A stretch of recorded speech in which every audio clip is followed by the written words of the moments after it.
Bienvenue sur le balado Cœur d'enfant, un univers où chaque instant est une opportunité d'éveiller notre conscience et où la magie de la spontanéité nous mène à reconnecter à notre essence la plus pure, notre cœur d'enfant. Bonne écoute! Allô! C'est toujours drôle, je trouve, de parler ici, puis de faire play, puis d'être toute seule. Mais bon, je prends un petit moment pour me connecter à vous.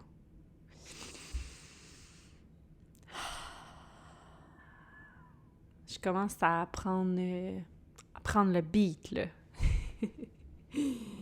C'est le fun. OK. Bon, troisième épisode.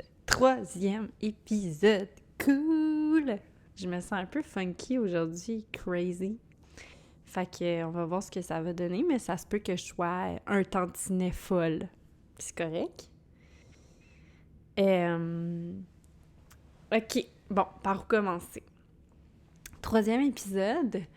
Aujourd'hui, je veux vous parler de la parentalité consciente, faire une petite introduction au monde, à la philosophie de la parentalité consciente.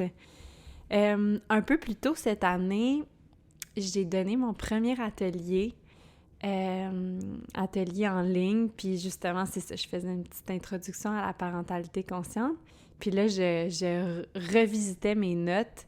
J'avais envie de prendre ces notes-là, puis en les revisitant, puis de venir les transposer ici sur le podcast. Je trouvais que c'était une belle manière d'entrer doucement dans la philosophie de la parentalité consciente.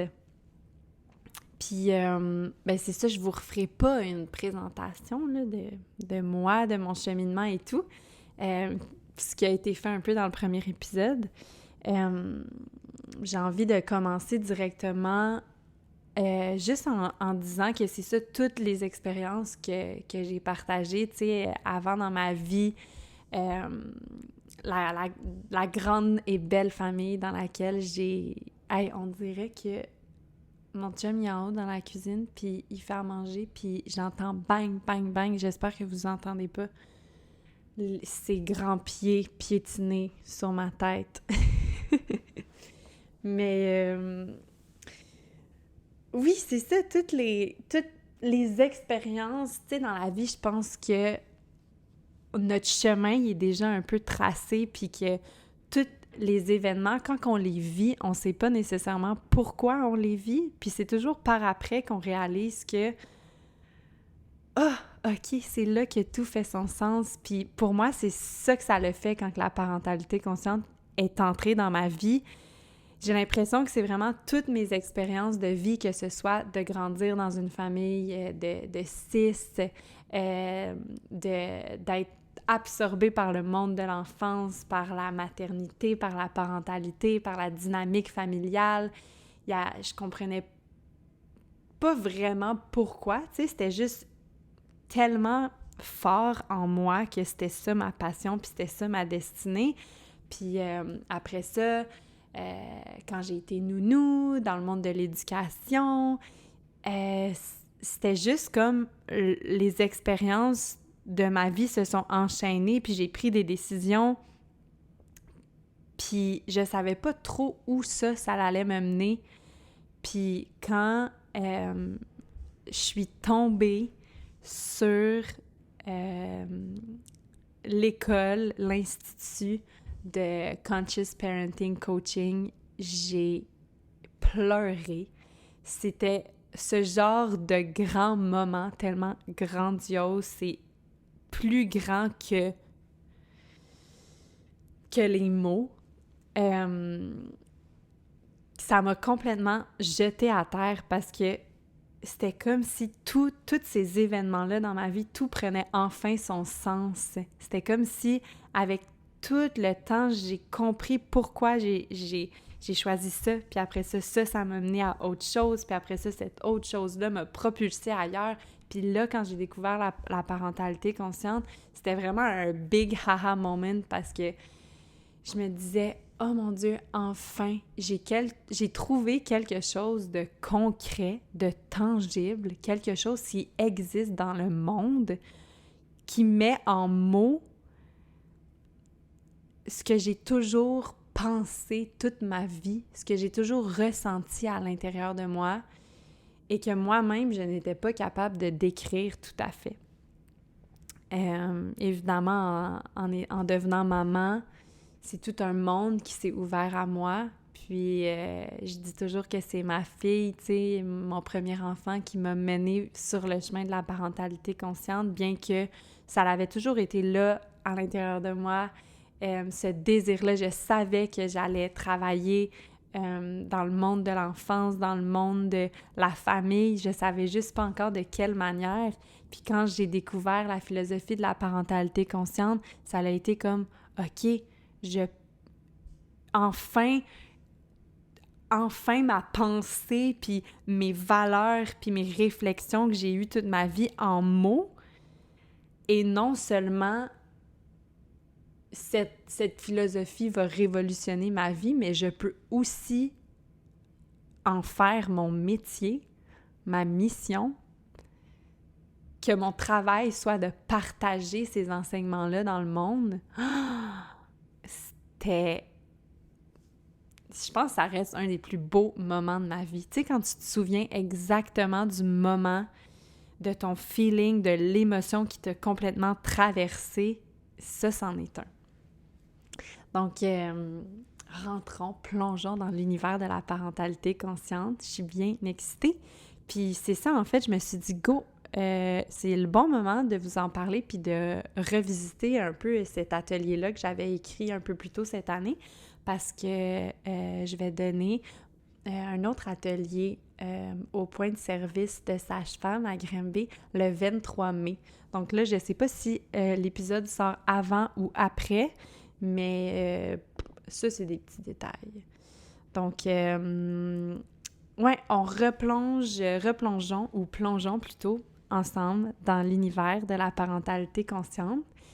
Donc,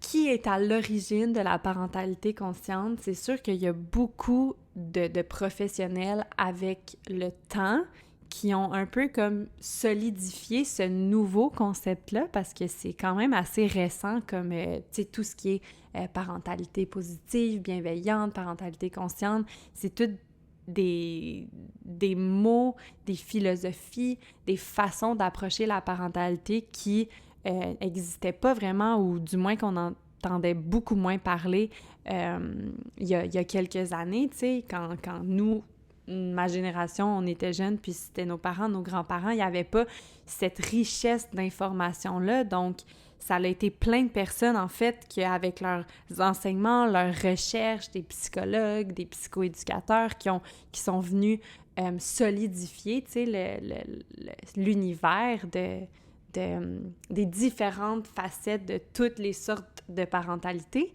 Mais l'origine vraiment de la parentalité consciente vient de, je trouve, c'est elle comme la pionnière un peu, celle qui a vraiment révolutionné ce monde-là.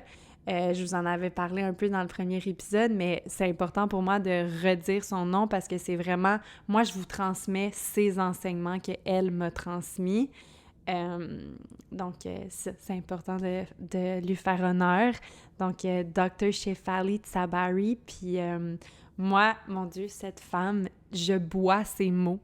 Ouais, c'est une psychologue qui a réalisé avec tous ces types de clients, puis au fil du temps, au fil de ses consultations, elle a comme réalisé que il y avait comme un point commun à tous les cas qu'elle recevait dans son bureau, que tous les difficultés traversées ou qu'est-ce qui habitait vraiment tous les gens qu'on vienne de milieux complètement différents, toutes ces blessures-là nous reliaient par une seule chose, en fait, qui était... c'est ça, que tous nos traumas, peu importe lesquels ils sont, il y avait tous un point en commun. c'était comme si elle voyait toutes les blessures individuelles des gens étaient reliées à une blessure collective qui est la déconnexion avec soi-même. Puis, tu sais, j'en ai parlé un peu dans mon 2e épisode avec comment est-ce qu'en ce moment, on est tellement plus que jamais déconnecté de nous-mêmes. Oui, avec tout le monde des réseaux, de la technologie, mais on vit aussi dans un monde de surconsommation, de surproduction. On voit beaucoup de superficiel autour de nous, axé sur le paraître, le perfectionnisme, le stress, la pression de bien faire les choses, puis de toujours se mettre beaucoup de pression et d'attendre, d'avoir des attentes qui sont très élevées et peut-être même irréalistes des gens, mais surtout de soi-même. Puis c'est ça, la technologie, la comparaison, l'anxiété que tout ça peut nous apporter, c'est vraiment une grande difficulté, un grand problème de notre ère en ce moment. Puis ça fait en sorte que plus que jamais, on est complètement déconnecté de nous-mêmes, de la nature, de nos ressentis, de notre essence, de ce à quoi il y a longtemps, nos ancêtres étaient connectés. La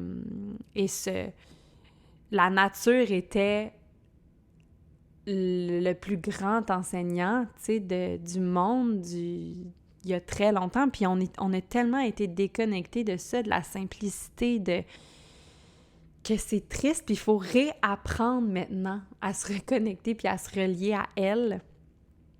Puis ben cette grande déconnexion-là se transpose dans notre environnement, dans nos relations,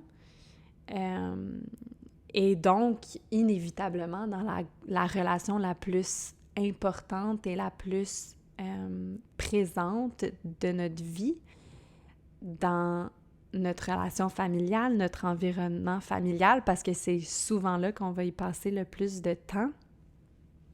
Le stress qu'on vit, tu sais, partout dans notre quotidien à cause de, tu sais, toutes les choses que je viens de nommer, ben ça va se transposer dans notre énergie.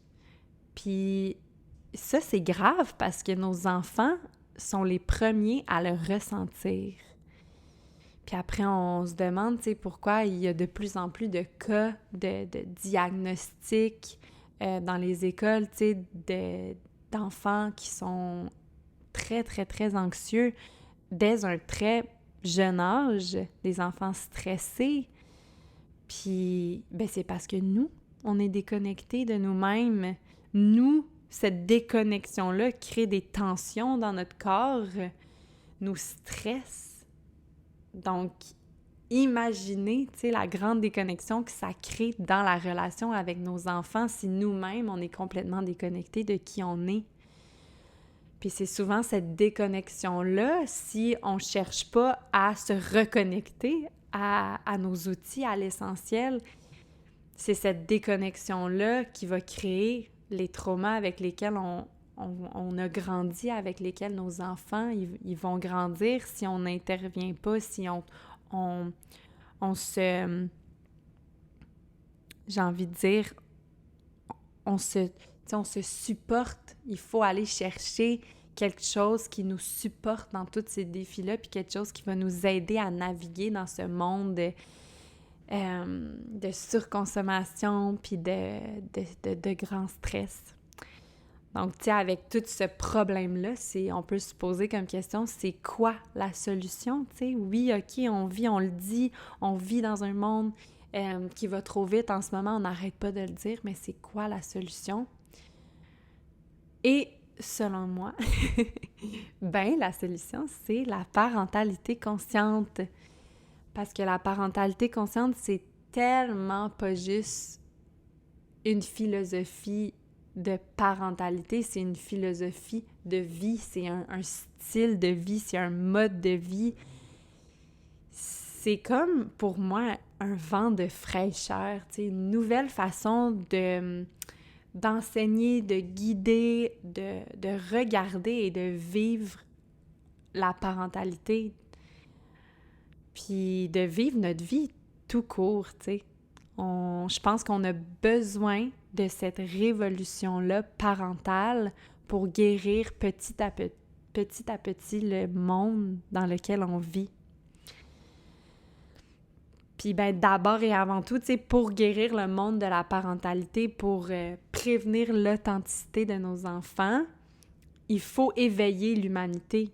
On n'a pas le choix de se regarder dans le miroir puis de faire le travail pour s'éveiller soi-même si on veut couper la chaîne, tu sais, si on veut arrêter de perpétuellement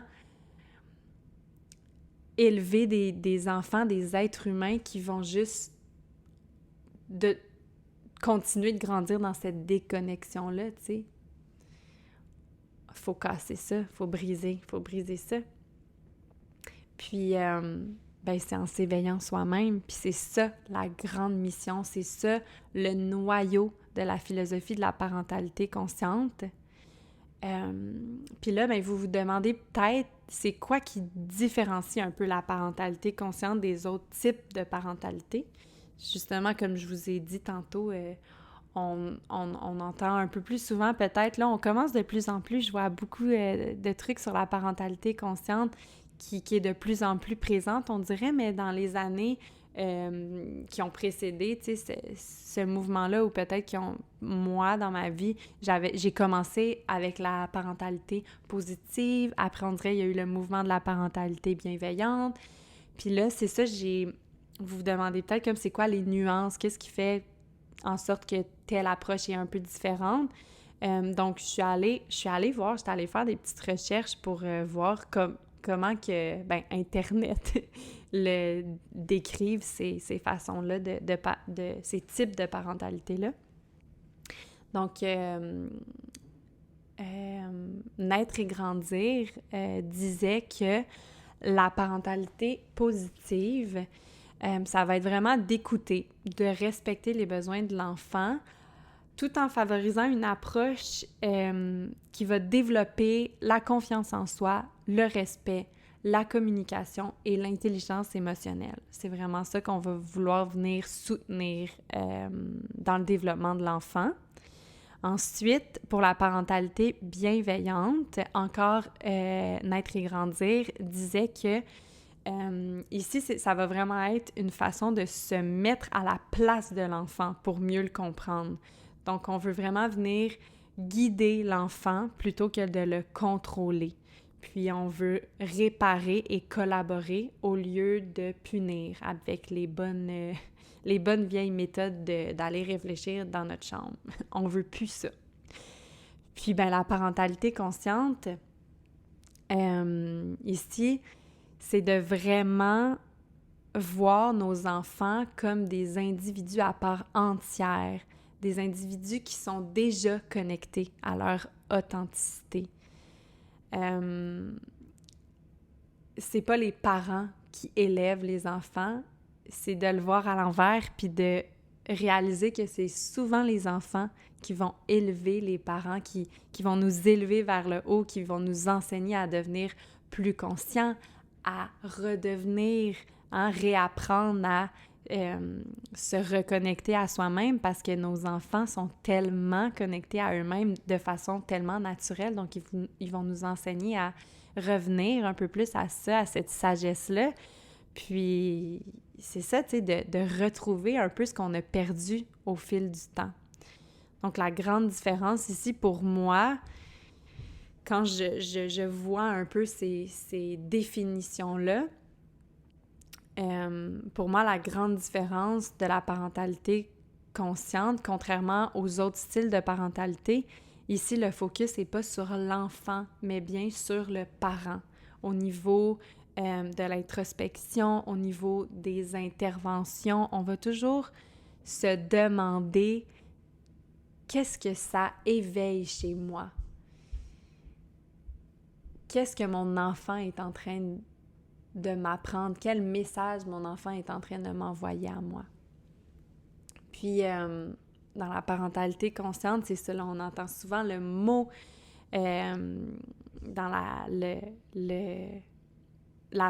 tu tu sais, la vague un peu de la spiritualité New Age, on va souvent entendre ce mot-là, tu sais, la conscience, être conscient, puis c'est abordé de plusieurs façons différentes, dans plusieurs contextes différents aussi, mais je me suis arrêtée, tu sais, sur la question, mais qu'est-ce que ça veut dire? Ça veut dire quoi, être conscient? Puis, j'ai réalisé que, puis avec tous les enseignements de la parentalité consciente, la conscience, c'est l'énergie qu'on apporte dans le moment présent, puis comment cette énergie-là va venir interagir avec notre environnement. Donc, on se rappelle, tu sais, que l'énergie est toujours en mouvement, puis est en constante évolution, tu sais, elle change, elle va se transformer tout au long de notre vie et donc tout au long de notre parentalité aussi, tu sais, l'environnement, c'est... pas l'environnement, l'énergie, c'est un peu invisible, tu sais, mais on la sent quand on développe cette sensibilité-là au fil du temps. En tout cas, quelque chose que j'ai toujours été quelqu'un d'hypersensible, puis j'ai toujours été très connectée à l'énergie, mais ça peut paraître abstrait pour certaines personnes, mais en fait, c'est ça, tu sais, souvent quand on dit « Ah, j'aimais pas l'énergie de cette personne-là quand elle est entrée dans la pièce » ou « Cette personne-là est arrivée, puis wow, tu sais, c'était tellement le fun, l'énergie a changé au complet. » Mais c'est ça, c'est l'énergie qu'on apporte dans le moment présent, c'est notre énergie. Puis c'est un peu ça, la conscience, c'est d'être conscient de notre énergie. Puis pourquoi on veut être conscient? Tu sais, pourquoi on veut être conscient de cette énergie-là? C'est parce que on veut être conscient de l'énergie qu'on nourrit, parce que c'est cette énergie-là qui va devenir notre énergie. Je sais pas, on dirait que... Je sais pas si c'est full abstrait là, pour tout le monde en ce moment, mais pour moi, c'est très simple. Je le redis. On veut être conscient de l'énergie qu'on nourrit parce que c'est cette énergie-là qui va devenir notre énergie. Un peu comme la phrase célèbre « You are what you eat ». Tu es ce que tu manges. Et donc, où l'attention va, l'énergie va. Donc, on veut être conscient de où on met notre énergie parce que c'est cette relation-là qu'on a avec elle, qu'on a avec l'énergie, tu sais, un peu dans l'invisible, qui est un énorme indice, en fait, de comment on se situe par rapport à nous-mêmes. Qu'est-ce que mon énergie me dit sur moi? Quelle est la relation qu'on entretient avec nous-mêmes? Puis d'être connecté à ces indicateurs-là, d'être conscient de cette énergie-là, mais ça a un impact direct sur notre santé mentale, sur notre qualité de vie, parce que c'est à partir du moment où on est conscient qu'on peut faire des changements, qu'on peut la transformer, qu'on peut poser des actions concrètes au quotidien pour nous aider à nous élever, puis à maintenir, puis à nourrir une bonne énergie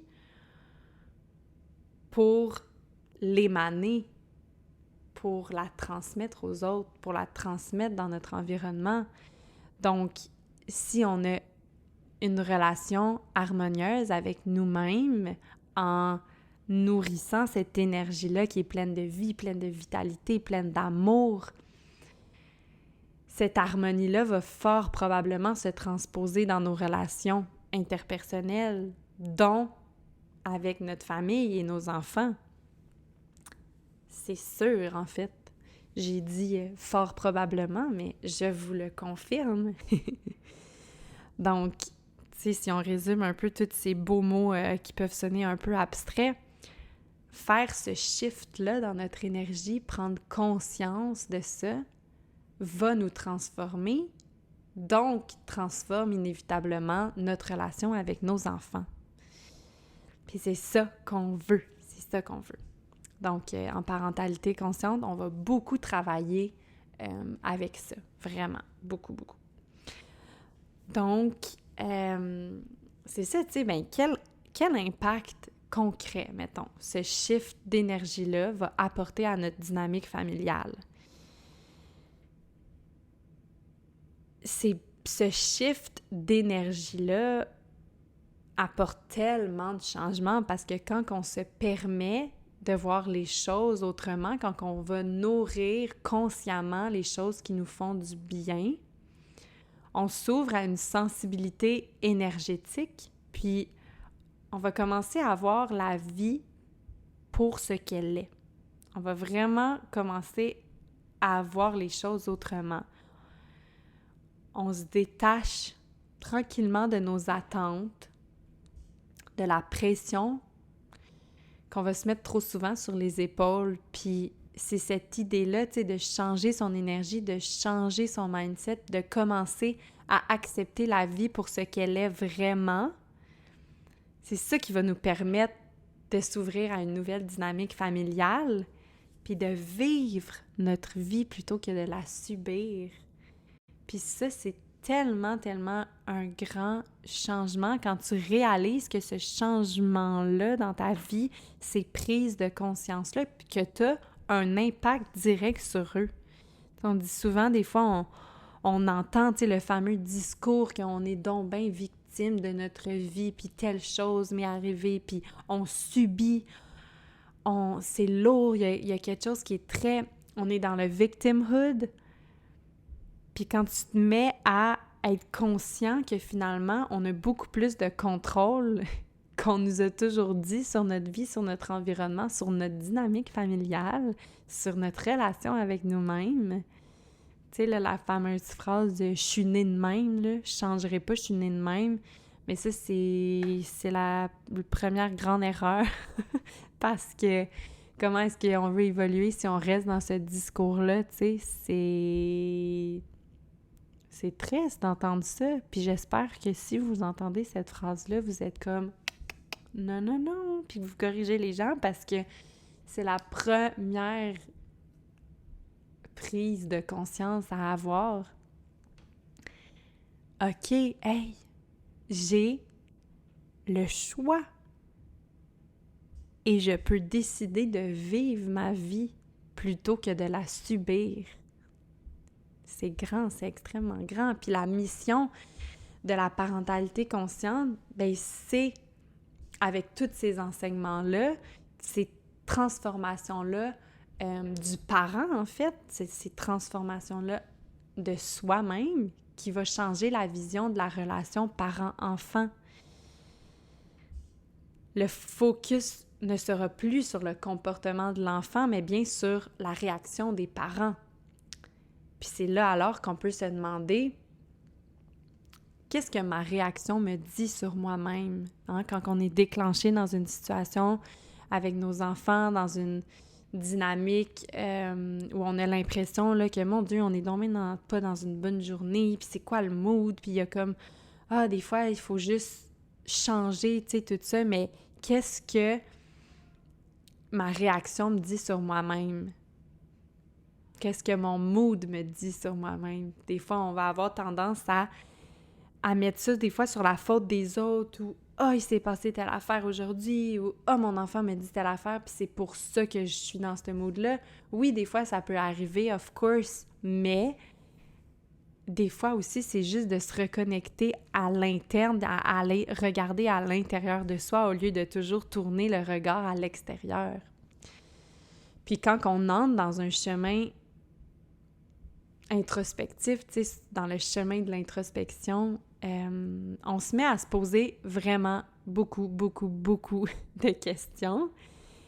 Puis tranquillement, on va commencer à être plus conscient de nos réactions, de nos déclencheurs, de nos bobos à l'intérieur de nous, puis de l'énergie que nos blessures, au final, vont apporter dans notre environnement familial.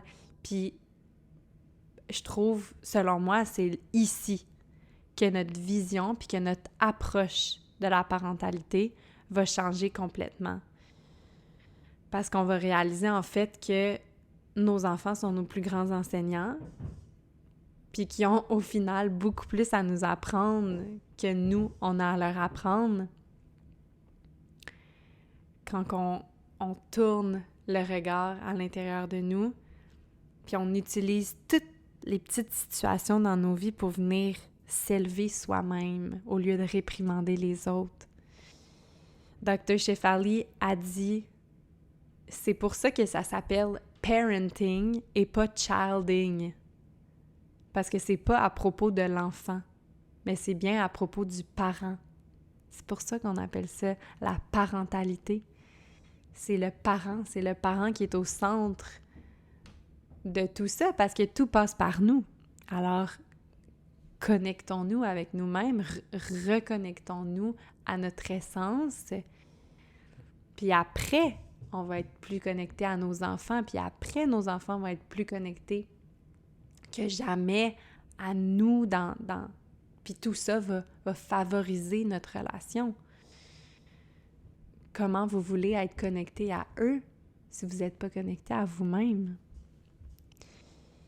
Puis avec toutes ces informations-là, j'ai envie qu'on entre plus en profondeur là, dans les principes fondamentaux de la parentalité consciente, les racines un peu. Puis c'est ça, c'est la philosophie de la parentalité consciente. On apprend à l'incarner un pas à la fois. Puis une autre phrase que Dr. Shefali a dit souvent, que j'en fais une traduction libre, la parentalité consciente, c'est pas une destination, c'est une évolution. Et on peut pas non plus se mettre trop de pression pour être le parent parfait, puis je suis la première à m'en mettre parce que quand on entre dans le chemin de l'introspection, ça peut être essoufflant, tu sais, on se pose beaucoup de questions.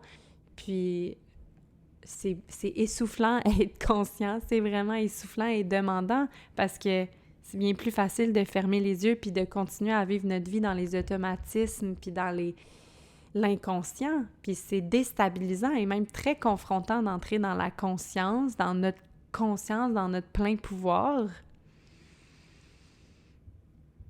Mais c'est ça, c'est quelque chose qui est grand puis qui est infini. On peut pas se mettre la pression de devenir le parent parfait du jour au lendemain. On va s'améliorer au fil du temps, puis c'est pas une destination, c'est pas quelque chose à atteindre, c'est une évolution, c'est un parcours, c'est un cheminement. Puis il va y avoir des roches, puis on va tomber, puis il va y avoir de la bouette, puis c'est ça qui est beau parce que à chaque fois que tu apprends quelque chose sur toi-même, que tu découvres une nouvelle dynamique, que tu découvres des nouvelles réponses à l'intérieur de toi, c'est comme si tu unlock un peu des levels, tu sais, je joue vraiment pas à des jeux vidéo, mais je sais pas pourquoi je pense à ça, mais comme, tu sais, tu unlock quelque chose, puis là, ça l'arrive, t'arrives dans un autre niveau, puis à chaque fois, t'as plus d'outils dans ton sac, puis c'est ça qui fait en sorte que c'est tellement beau, parce que c'est à l'infini. C'est tellement puissant. C'est beau de voir qu'il n'y a pas de fin à notre évolution, il n'y a pas de fin au potentiel, à tout ce qu'on peut aller chercher à l'intérieur de nous, puis à tout ce qu'on peut transformer à l'intérieur de nous, apprendre, acquérir, c'est beau, beau, beau. Donc, bon, qu'est-ce qui différencie la parentalité consciente de la parentalité dite traditionnelle? Et je mets des guillemets ici, traditionnelle. Il y a 6 grands principes. Donc là, je vous les nomme parce que, ben, c'est ça, je trouve que, je sais pas, peut-être que pour certaines personnes, tout ce que je dis, c'est un peu comme abstrait, puis ça flotte dans l'air, puis c'est comme, ils ont besoin de quelque chose de plus tangible, de concret à écrire sur un papier pour se référer à ces racines-là, pour se référer à ces principes-là de la parentalité consciente pour que ce soit plus concret. Donc, allons-y.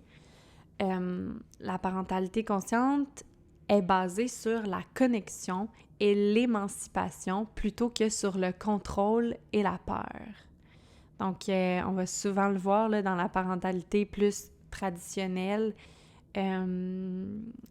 que l'enfant va écouter le parent, pas parce que donc ben un enfant sage, et je mets des guillemets, et doux, et je mets des guillemets, mais parce qu'il a peur de son parent, puis que c'est pour ça qu'il behave, et je mets des guillemets. On veut vraiment pas ça. On veut vraiment pas ça. De nourrir la peur pour que ton enfant t'écoute. Ton enfant t'écoute parce qu'il a peur de toi. Non. On va aller se référer à la connexion et l'émancipation de l'enfant. Ensuite, c'est basé sur des conséquences naturelles plutôt que sur le système de récompense et punition. Donc, je l'ai nommé tantôt, tu sais, les fameuses punitions va réfléchir dans ta chambre ou je sais pas, là, va réfléchir en fixant le mur. Tu sais, on a tellement vu des choses en grandissant que, en tout cas, pour moi, ça fait tellement pas de sens d'accompagner un enfant dans ses émotions de cette façon-là. Maintenant, on a comme plus les petits coins zen, hein, les petits coins pour comme prendre un moment de recul, un moment pour soi. Puis tu sais, c'est vraiment de la façon de l'approcher, en fait, parce que des fois, oui, l'enfant a besoin de se retirer puis d'avoir un moment pour soi, mais tout est dans l'approche. Comment est-ce que je peux approcher ça en connectant, tu sais? Puis, ben c'est ça, ce que j'aime beaucoup des conséquences naturelles, c'est que quand nos enfants vont grandir, puis ils auront plus de parents, tu sais, à les guider, puis à vivre sous le toit de la maison familiale, c'est ça qui nous arrive, tu sais, dans la vie, c'est des conséquences naturelles. Exemple, tu arrives toujours en retard au travail, puis tu réponds pas aux besoins de ton employeur, ben probablement que tu vas perdre ta job. Ça, c'est une conséquence naturelle. Ton enfant, il est toujours en retard le matin, il snooze trop, puis il manque l'autobus, ben il faut qu'il se rende à pied à l'école ou il manque ses cours, donc il y a des moins bonnes notes. C'est des conséquences naturelles. Donc, c'est ça que j'aime parce que c'est ça, en fait, qu'on va vivre toute notre vie. On les prépare juste à qu'est-ce que la vie... On les prépare à vivre la vie, en fait, tu sais. C'est ça, notre job. Puis, à avoir des outils, puis à avoir une assez bonne estime de soi, puis d'être en relation avec eux-mêmes pour naviguer cette vie-là, tu sais, qui est pleine de surprises. C'est basé aussi sur le moment présent. Peut-être que je devrais nommer les points. On est rendu au point numéro 3 sur 6. C'est basé sur le moment présent plutôt que le passé et le futur. On essaye toujours dans la connexion puis dans nos interactions avec l'enfant d'être dans le moment présent au niveau des interventions, mais au niveau du ressenti, tu sais, comment nous, on se sent aussi, de revenir au moment présent, tout est passager. Puis aussi dans les conséquences naturelles, là, je reviens au point numéro 2, mais de se reconnecter au moment présent, tu sais, par exemple, ça fait pas de sens pour un enfant dans sa tête, dans son développement, de lui dire « Bon, ben en ce moment, dans le moment présent, tu m'as pas écouté, tu sais, je t'ai dit que si tu marchais dans la rivière, dans le ruisseau, avec tes souliers, t'as pas tes bottes de pluie, tu vas avoir les pieds tout mouillés, ben on reste dans le moment présent. Donc, si ça arrive, c'est ça qui est ça. C'est la conséquence naturelle, c'est que t'as les pieds tout mouillés, puis il faut que tu marches à la maison, les pieds tout mouillés, puis c'est désagréable, mais c'est la conséquence naturelle. On reste dans le moment présent. Ça fait pas de sens de dire à l'enfant dans le moment « Tu m'as pas écouté, t'as pilé dans l'eau, t'as les pieds tout mouillés, t'auras pas de popsicle tantôt. » Ça fait pas de sens parce que la conséquence est dans le futur. Donc, d'essayer toujours de ramener nos interventions puis dans le moment présent. C'est aussi, 4e point, basé sur une relation égalitaire plutôt que hiérarchique.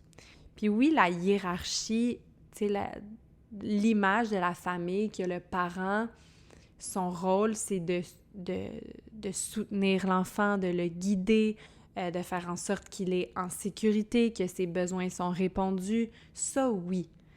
Mais c'est plutôt au niveau toute la dynamique de du contrôle ou de, tu sais, les fameuses phrases de ton enfant, tu lui dis quelque chose, puis là, je sais pas moi, mets pas tes pieds sur la table.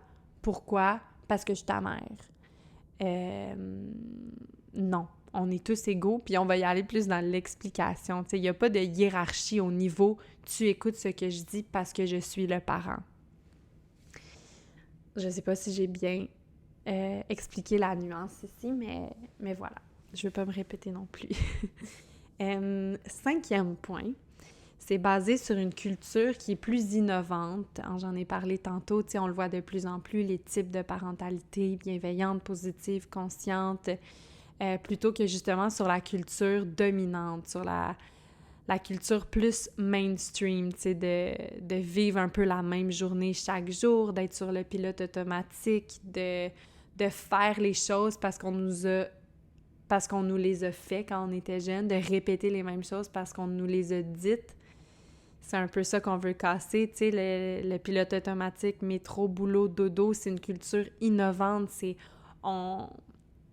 on utilise les nouvelles informations qu'on a, les nouvelles études aussi sur le développement de l'attachement, le développement de l'enfant pour innover notre façon de parenter. Puis c'est difficile parce qu'on est souvent, notre génération, les premiers à le faire. On doit briser cette chaîne-là, puis c'est très confrontant, c'est difficile, puis on peut se sentir souvent très seul dans ce cheminement-là. Mais il faut le faire. C'est tellement important de le faire, puis je veux prendre un moment ici pour vous dire bravo de tous ceux qui sont là puis qui m'écoutent en ce moment puis qui suivent des pages sur les réseaux aussi, qui vont à des ateliers sur les nouvelles façons de vivre notre maternité, notre parentalité. C'est tellement... En fait, ça me remplit d'espoir. Parce que on n'est pas en train de... J'avais lu une citation, je crois que c'était de Maria Montessori, puis elle disait, tu sais, il faut toujours se rappeler que on n'est pas en train d'élever juste des enfants. On est en train d'élever l'humanité. Parce que c'est nos enfants, c'est les enfants. Les enfants, c'est les futurs grands humains de ce monde. Donc, le travail difficile que vous faites de briser tous ces traumas-là intergénérationnels, c'est grandiose. Bravo, félicitations d'être ici, d'être sur le chemin rocailleux pour l'humanité. C'est grandiose. 6e point, c'est basé sur le principe de guérir le parent et les blessures de son passé plutôt que de chercher à guérir, convertir, changer, adoucir l'enfant. Ah, c'est beau ça. C'est tellement beau, puis j'ai envie de le redire parce que c'est vraiment ça, le core de la parentalité consciente, puis le noyau. Puis c'est ça aussi, tu sais, pour ceux qui sont curieux dans les accompagnements en privé, c'est vraiment ça. C'est de rentrer dans une séance de coaching, ça va vraiment être pour ça. On entre avec l'intention de se guérir, de guérir les blessures de notre passé, de se comprendre, de se connecter à soi, plutôt que de venir chercher des informations, des outils ou des conseils pour guérir ou changer notre enfant. C'est vraiment, vraiment, vraiment pas ça. Puis ça, je trouve ça pertinent de le nommer parce que des fois, tu sais, il y a des gens qui m'écrivent aussi puis sont comme « Ah là, telle chose se passe vraiment pas bien avec mon enfant.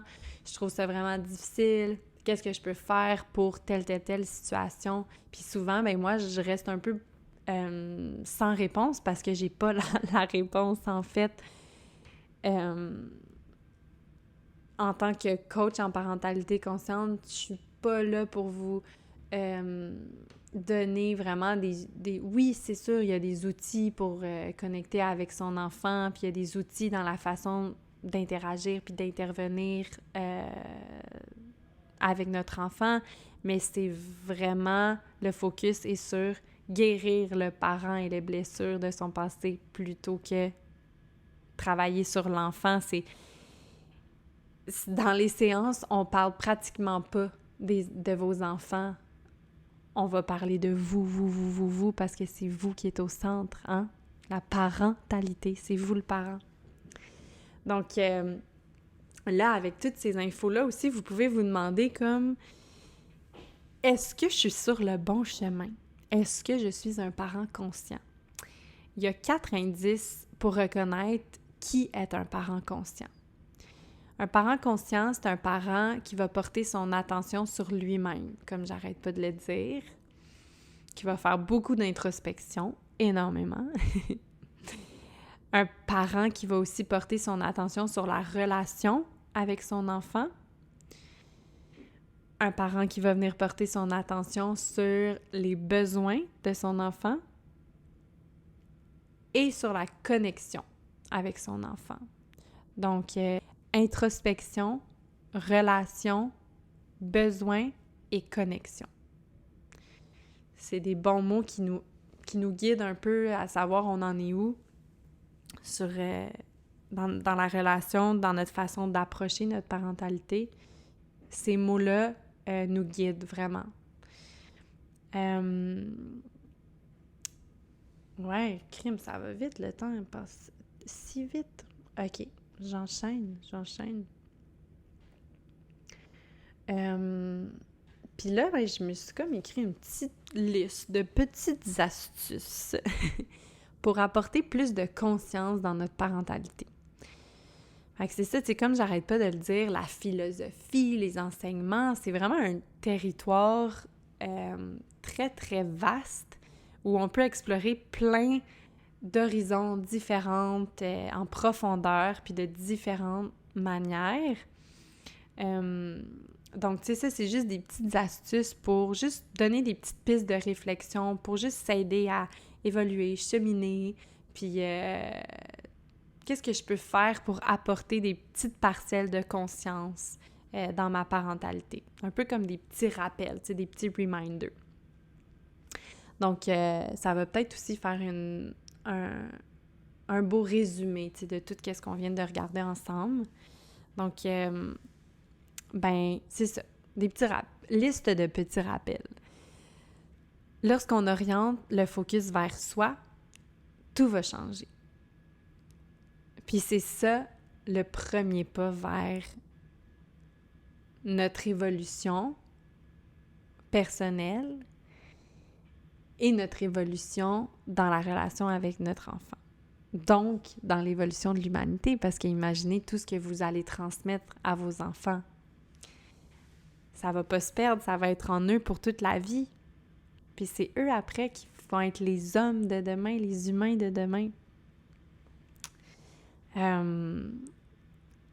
Puis quand on réalise qu'on est les co-créateurs de notre environnement, on réalise qu'on est les co-créateurs aussi de la relation avec nos enfants.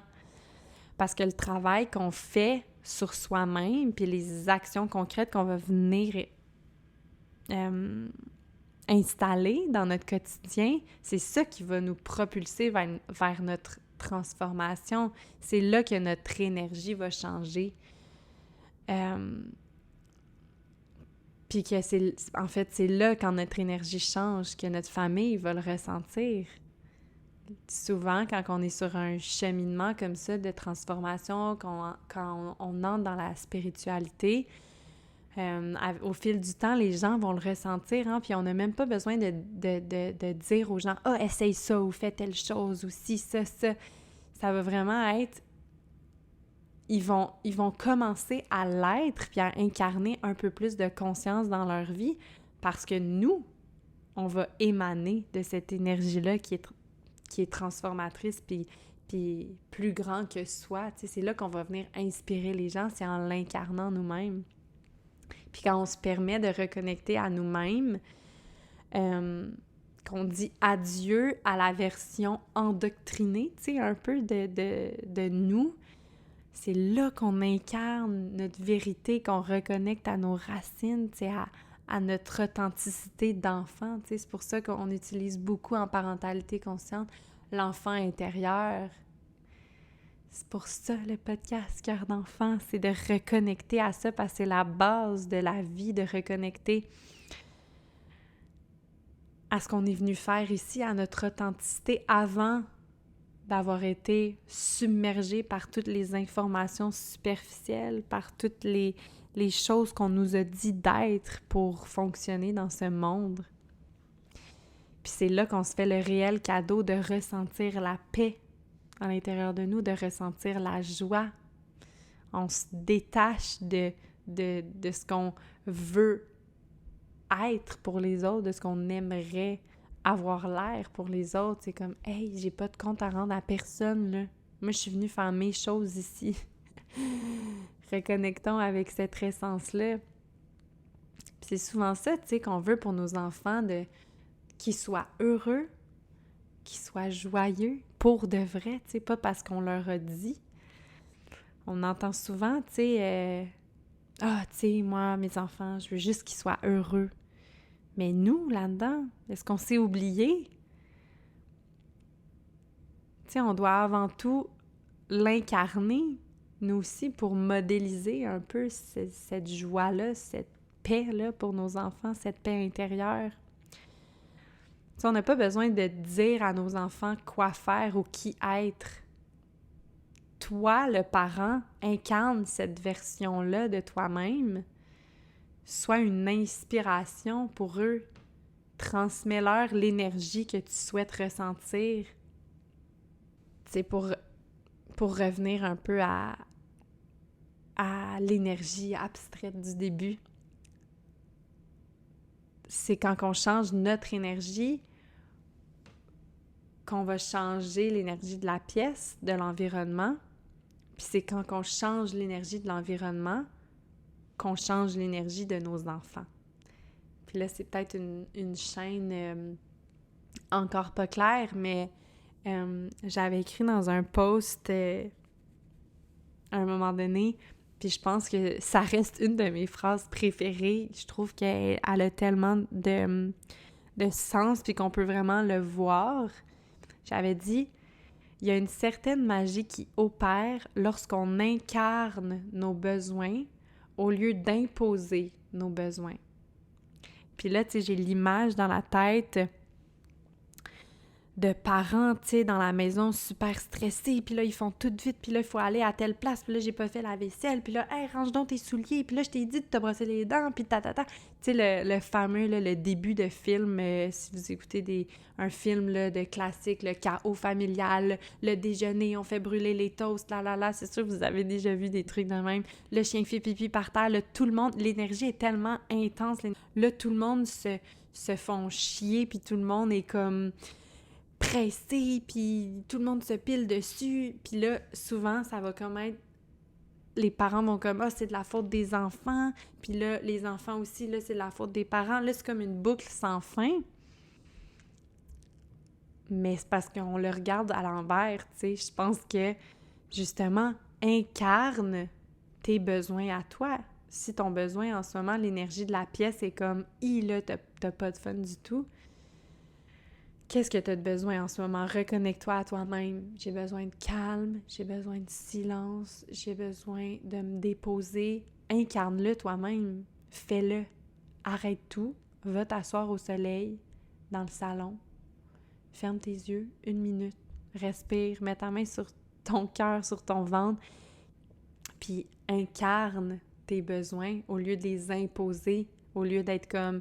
« Hey, là, c'est trop bruyant, arrêtez de parler! » Puis là, toi, tu fais ta demande du retour au calme en criant. Ça fonctionne pas, tu sais. Incarnons nos besoins. Puis souvent, je le fais. Puis des fois, j'oublie, hein. Faut se le rappeler toujours.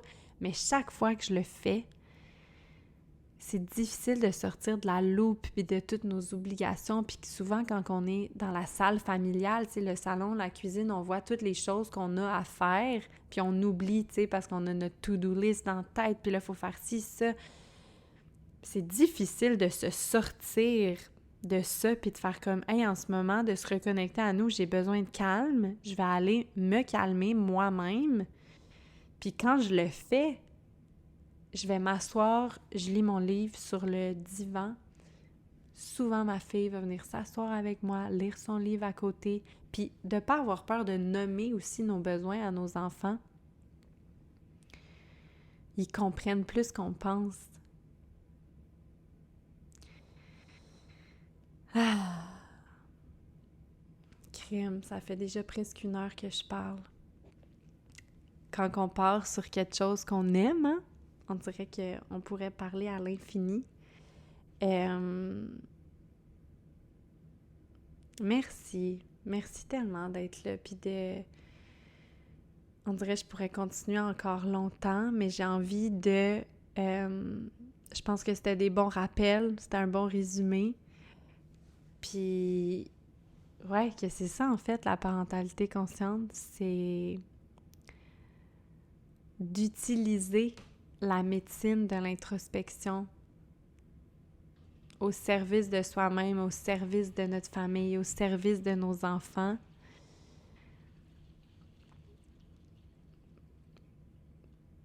Puis de continuer de nourrir cette sagesse-là. Puis je pense aussi qu'il faut faire attention, par exemple, de pas tomber dans le dans le trop, too much introspection, parce que moi, je le tombe des fois, souvent, de commencer à me poser trop de questions. Merci à mon amoureux qui est beaucoup plus rationnel et terre-à-terre que moi pour me ramener souvent dans mes loops, parce que des fois, je pars un peu partout dans toutes les directions de l'introspection, puis j'ai-tu fait la bonne affaire, puis j'ai-tu interagi assez, puis est-ce qu'on a connecté assez, puis est-ce que j'ai assez exprimé mes besoins, est-ce que j'ai assez validé ses émotions, tu sais, ça peut être aussi très, très, très essoufflant. Fait que faire attention de ne pas trop pencher dans l'introspection too much qui devient comme du shame, puis comme full culpabilisant. Mais de se dire, tu sais, au lieu de nourrir cette voix-là qui peut être culpabilisante, tu sais, quand on se demande si on a fait assez de choses ou qu'on a été assez conscient, tu sais, moi, c'était ça au début, c'était comme, là, est-ce que j'étais assez dans la parentalité consciente? Puis là, ça devient comme un peu anxiogène d'être trop là-dedans. C'est de revenir à nous, puis de revenir au moment présent, puis de se dire, de s'envoyer de l'amour à soi-même, puis de se féliciter d'être sur ce chemin-là, sur l'évolution. Hein? La parentalité consciente, c'est pas une destination, c'est une évolution, de revenir à cette intention-là de cheminer, de se transformer, de briser des cycles, de changer le monde à travers notre nid familial. C'est le premier plus beau geste à grande, qui peut avoir un impact à grande échelle. On le fait à petite échelle dans notre famille, mais c'est vraiment ça qui, je crois, peut changer l'histoire. C'est pas rien, ce travail-là que vous faites. Ces heures-là à écouter des balados dans vos oreilles sur comment mieux accompagner vos enfants, puis comment vous reconnecter à vous-même, à ce qu'on a perdu, à revenir à la simplicité de la vie. Alors j'ai envie de vous célébrer puis de vous dire merci, merci, merci, merci.